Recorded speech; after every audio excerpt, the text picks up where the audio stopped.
Malangga, ito pa yung account natin, ayan.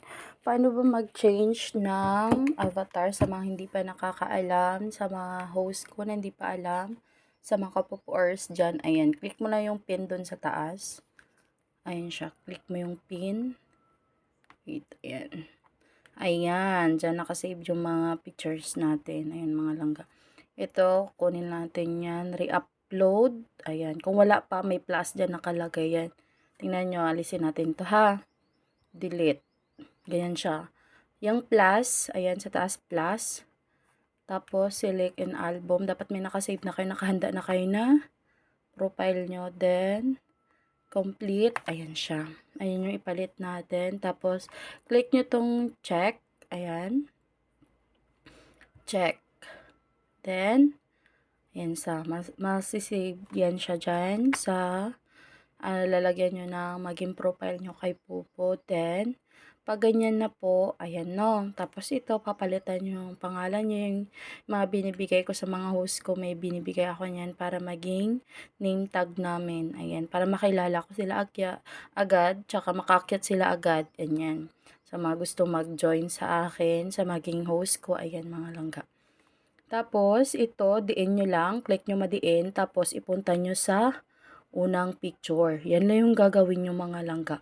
Tapos, done na yan. Ayan na. Yan lang. Click nyo yan. O, ganyan. Diinin nyo lang. And then, lipat. Yan. I-save dapat.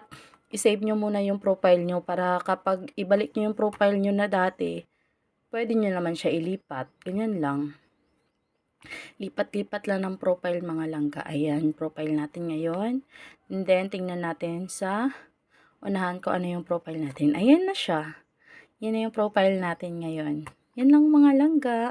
Ang gagawin kung paano mag-change ng avatar or profile sa inyong mga Pupo account. Ayan mga langga. Salamat sa panonood. Sana matuto kayo sa aking small na pag-vlog ng sa aking account. Ayan.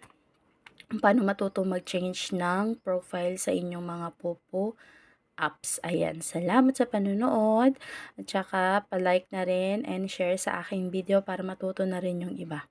Salamat mga langga. Dito na lang. Sa mga gustong sumali sa aming pagla-live, ayan, PM nyo lang po ako. May ipapasa akong link, ganun. Tapos, then, install. Patapos ng install, ayan, pagkatapos install, PM nyo ko agad para maturuan ko kung paano mag-live, paano kumita ng dollars dito sa aming pagla-live stream mga langga. Ayan, good luck sa inyo. Sana matuto kayo at saka mag-earn na rin kayo mga langga. Salamat!